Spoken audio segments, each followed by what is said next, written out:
a professional gala where I was being honored for my work in research and education.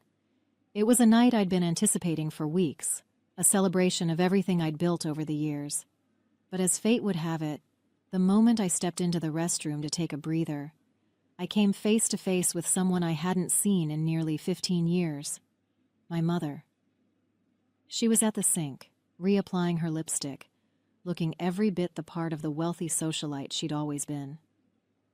For a moment, I thought maybe she wouldn't recognize me, but then her eyes flicked up to the mirror and landed on my reflection. Her hand froze mid-motion, and I saw her jaw tighten. "Rachel," she said, her voice cool and detached, like we'd just bumped into each other at a country club instead of a bathroom after 15 years of silence. "I didn't expect to see you here." I steadied myself, gripping the edge of my clutch. "I could say the same," I replied, keeping my tone even. "What brings you here?" She turned to face me, her posture as rigid as ever. "Your father and I were invited, of course. We've always been involved with organizations that support education. And you?" "I'm being honored tonight," I said, meeting her gaze. "For my work in research." Her expression barely shifted, but I caught the faintest flicker of surprise in her eyes before she masked it. "I see," she said, turning back to the mirror. "Well, I suppose everyone finds their way eventually." Her words brought me back to the day I walked out of that house for the last time. I was 19, and the years leading up to that moment hadn't been easy. In high school, I struggled with depression, but in my family, that wasn't something you admitted. "What could you possibly be sad about?" my mother had said once, her voice dripping with irritation when I tried to open up to her. "You have everything, more than most kids your age. You're just making excuses." The truth was, I'd been drowning. The pressure to be perfect, to live up to the Palmer name, was suffocating. I tried to keep up, but my grades started slipping during my junior year, and by senior year, I was barely holding on. My parents didn't see a kid who needed help. They saw a failure, an embarrassment. When I only got into a community college, my father's fury was unmatched. "This family has standards," he had said that night, pacing the living room while I stood there clutching my acceptance letter. "And you've done nothing but drag us down. You want to waste your life? Fine. But you'll do it on your own." I had been kicked out of the house. I remember the weight of that duffel bag as I left the house that night. It wasn't just filled with clothes. It held the reality of being completely on my own. My parents didn't even come to the door to say goodbye. My mother stayed seated on the couch, scrolling through her phone as if I didn't exist. My father had disappeared into his study after delivering his ultimatum. I felt invisible, discarded, like I'd never been a part of their world to begin with. For the first few weeks, I stayed with a friend, sleeping on her pull-out couch while I tried to figure out my next steps. Community college wasn't glamorous, but it felt like the only thing I could control. I worked part-time at a diner to cover tuition and rent when I finally scraped together enough to move into a tiny studio apartment. It was a grind, balancing classes, work, and the overwhelming sense of failure that clung to me like a second skin. But something about being on my own, away from their constant judgment, gave me a flicker of hope. For the first time, I could breathe, even if the air felt thin. My first year at community college was a blur of late-night study sessions and endless shifts at the diner. I'd decided to study chemistry, partly because I genuinely enjoyed it, and partly because I wanted to prove to myself, and maybe even to them, that I could excel in something challenging. It wasn't easy. My high school grades had been mediocre at best, and I felt like I was starting from behind compared to my classmates. But for the first time in years, I wasn't under the crushing weight of their expectations. I could just focus on learning. I still remember my first chemistry exam. I'd spent weeks preparing, going over every formula, every reaction, until I could practically recite them in my sleep. When the professor handed back the graded tests, I was terrified to look. But there it was, a 92%. I nearly cried, right there in the middle of the classroom. It wasn't perfect, but it was mine. I'd earned it. It felt like the first small step toward rebuilding myself after everything had fallen apart. Over the years, I evolved in ways I never expected. College wasn't easy, but I had learned how to work for what I wanted, and the more I gave, the more I saw myself grow. By the time I finished my associate's degree, I wasn't just a student anymore. I was someone who had learned how to fight for her place in the world. I transferred to a 4-year university, and while I still faced obstacles, I had learned how to push through them. The shy, insecure girl who barely got by in high school had become someone who could stand in front of a class, explain complex concepts, and hold her own. Chemistry, once a challenge, became my passion. I didn't just want to pass anymore. I wanted to excel, to prove that I wasn't the failure they thought I was. I worked part-time, still, but I also started interning at local research labs, gaining experience that eventually led me to an opportunity I never imagined, becoming a lead researcher at a nonprofit focused on advancing science education. It wasn't just a job. It was my way of giving back, of creating a space where other kids, the ones who were told they weren't good enough, could find their way too. Graduating with my bachelor's degree was supposed to be a moment of triumph, but when it came time to celebrate, I realized something. My parents hadn't even called. Not to congratulate me, not to ask about my plans. Nothing. My father, the owner of a massive fertilizer company, had more money than he knew what to do with. He and my mother lived in a mansion, threw extravagant parties, and rubbed elbows with politicians and CEOs. But for all their wealth, they'd never taken an interest in me unless it was to criticize. Even after I graduated with honors, after I'd worked my ass off to get where I was, I didn't exist in their world. I was a reminder of their failure, an inconvenient blemish on their perfect lives. It stung more than I wanted to admit. I had hoped, maybe foolishly, that they'd at least acknowledge the hard work I'd put in. But they didn't. It was as if I never mattered to them, and that realization hit harder than I cared to admit. The only family member who bothered to show up at my graduation ceremony was Aunt Lydia. She was my mother's younger sister, the black sheep of the family. Lydia had never cared much for my parents' rigid standards, and while they shunned her for being too eccentric, she was always kind to me. She was the one person who would call on my birthday, even when my parents pretended I didn't exist.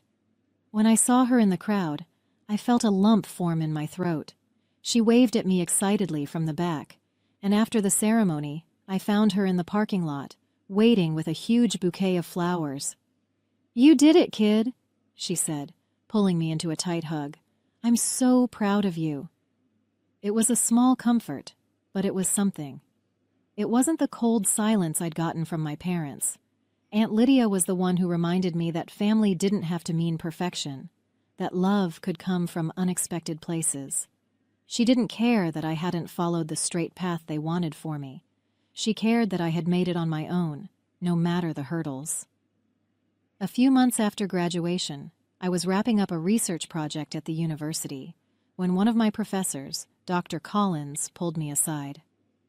He was an old-school chemist, the kind who had a passion for the periodic table like it was a work of art. He'd noticed my work ethic, my persistence despite everything I'd been through.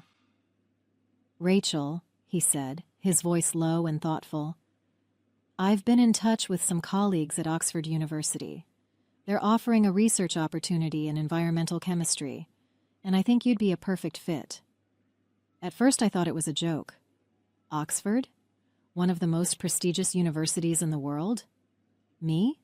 But Dr. Collins insisted.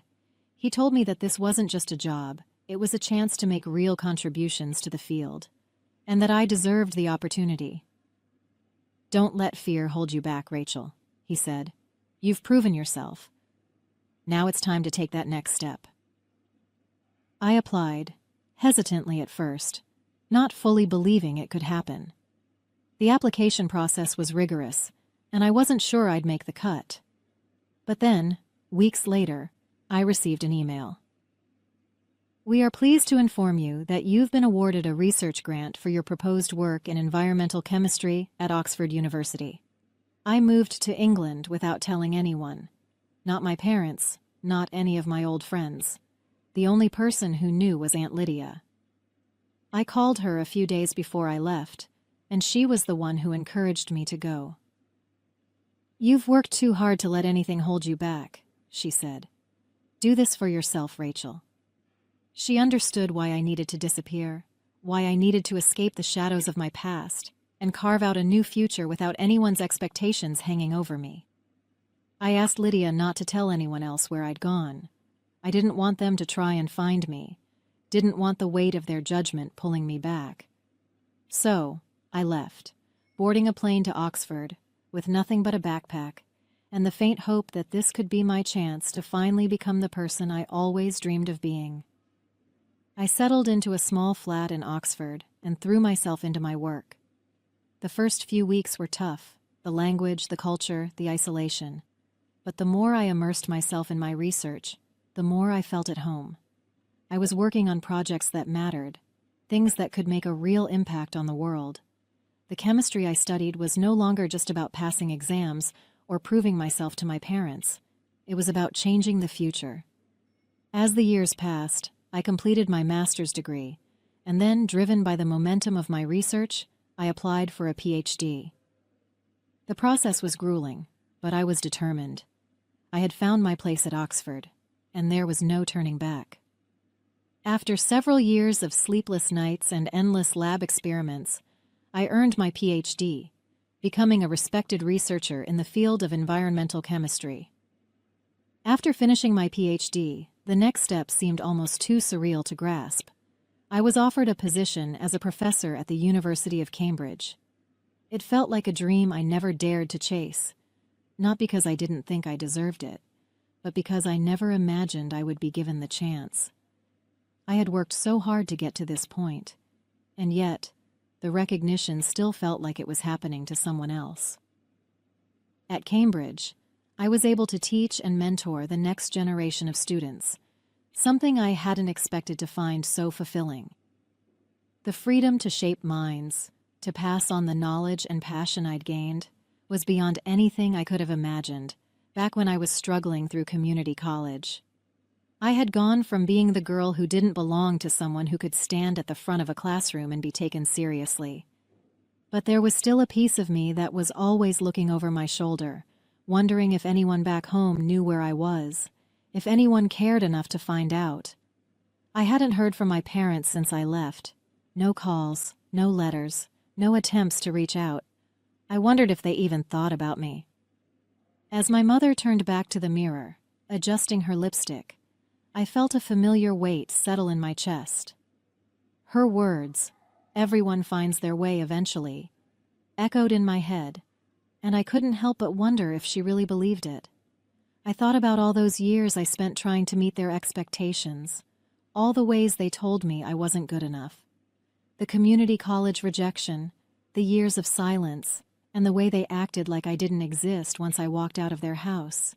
It felt like a lifetime ago, but standing there in that bathroom, the bitterness still stung. I had worked so hard to get to this point, leaving everything behind, moving to England, finishing my master's and PhD, becoming a professor at Cambridge.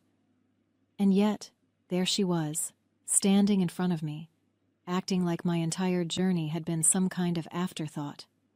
I had gone from being the failure they cast aside to someone who could now speak at international conferences, lead research, and mentor young minds. And for what?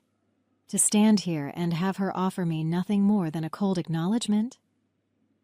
As she left the bathroom, I watched her glide out of the door, back to the people she was comfortable with. I thought about the woman I had become, the woman who'd erased every trace of them from my life. I didn't need their approval anymore.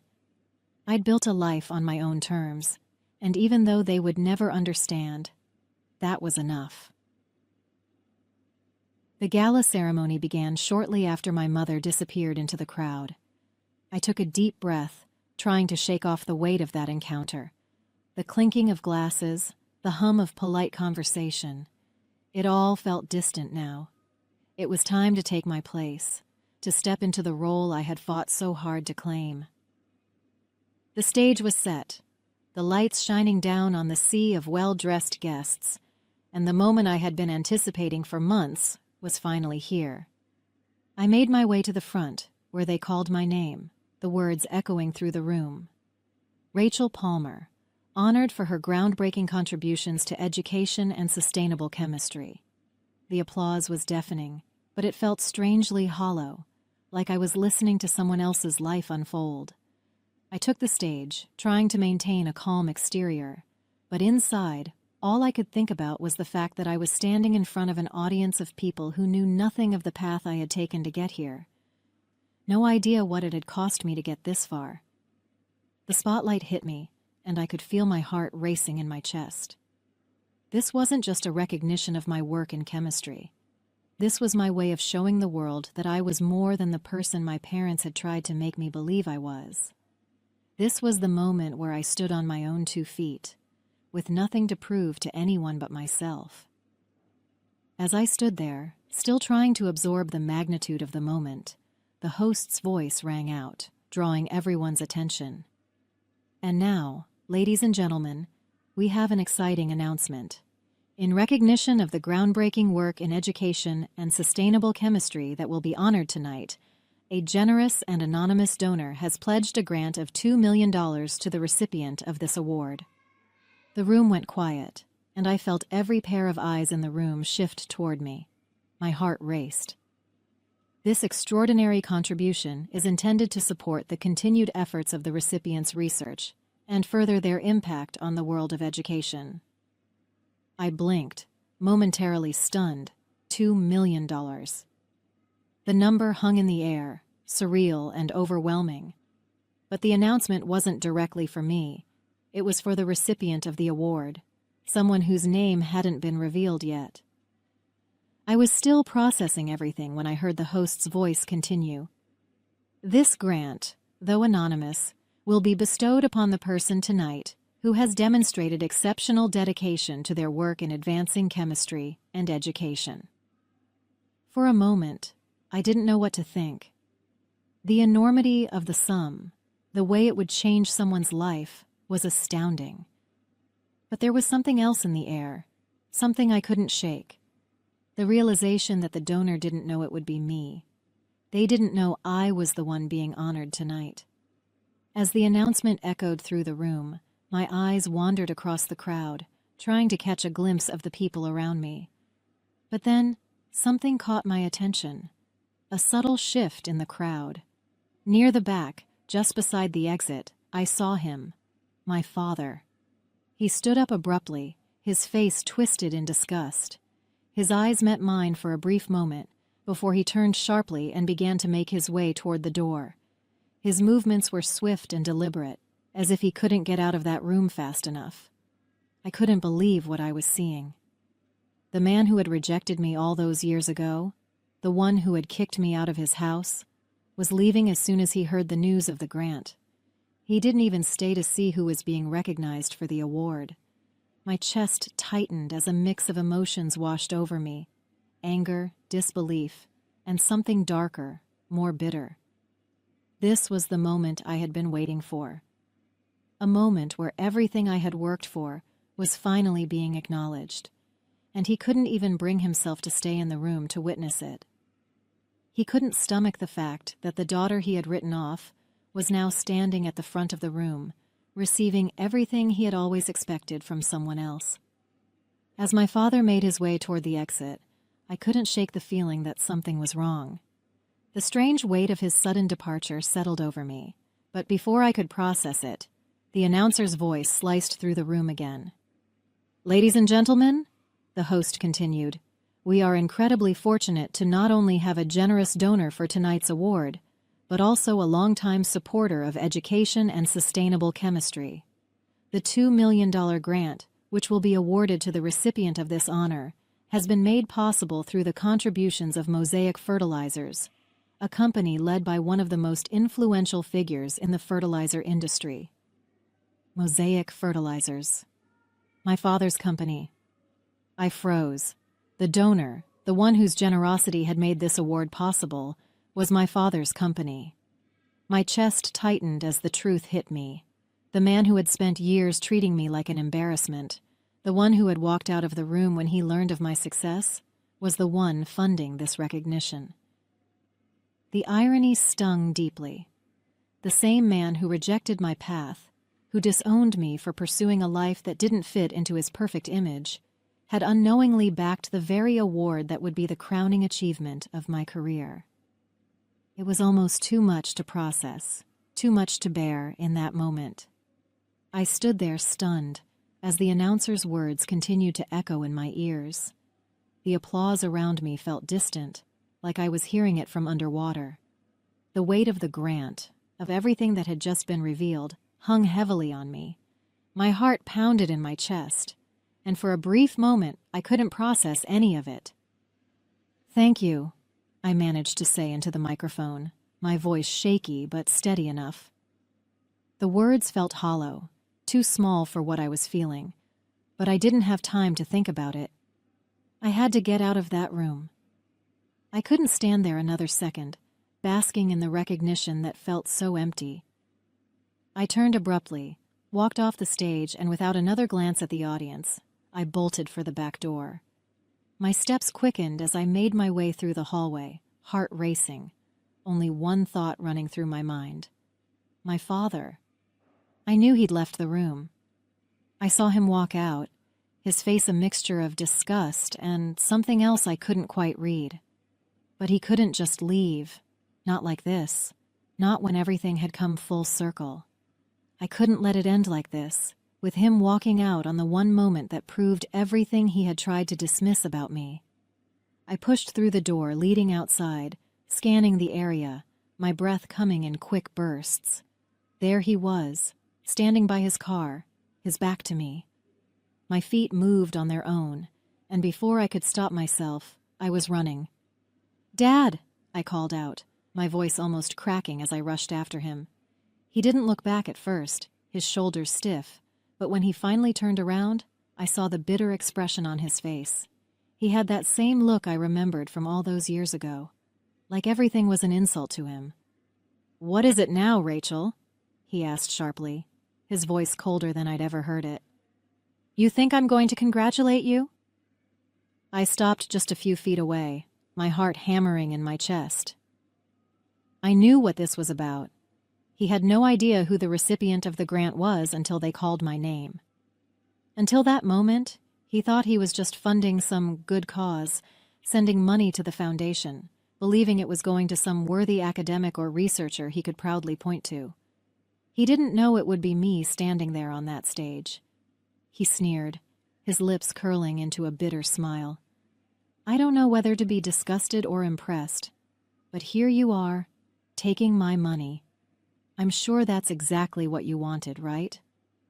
I could see the resentment in his eyes. The grant, $2 million, had come from Mosaic Fertilizers, his company. But once the money was donated to the foundation, it was entirely out of his control. They had chosen who would receive it, and they chose me. The irony hit me like a wave. "I didn't ask for this," I said, keeping my voice steady despite the rush of emotions. "I never asked for your money or your approval. I earned this on my own, just like everything else." His eyes darkened and he shook his head. "It doesn't change anything. You're still the failure I kicked out of my house all those years ago. No grant or award is going to change that." I felt a rush of anger, but I pushed it down. It doesn't matter what you think anymore. I've made my own life. And if that money came from you, it doesn't mean anything to me. I turned my back on him without saying another word, my heart pounding in my chest. I didn't need to argue with him anymore. He wouldn't understand, and truthfully, I didn't need his approval. I had spent so many years trying to prove myself to him, and for what? To be here, at this moment, with everything I had worked for, only for him to stand there bitter and resentful of my success? It wasn't worth my time. The next day, I made a decision. I had spent the night thinking about what the $2 million grant meant. At first, it had felt like a victory, a vindication, but by morning, that feeling had faded. It wasn't my victory. It was just another reminder of everything I had escaped. The money, tied to his company, was never going to erase the years of pain and rejection. It wasn't going to heal the part of me that he had broken when he kicked me out of the house all those years ago. So, I donated the entire sum, every last cent of it. I didn't want it. Not from him, not with the strings that came attached to it.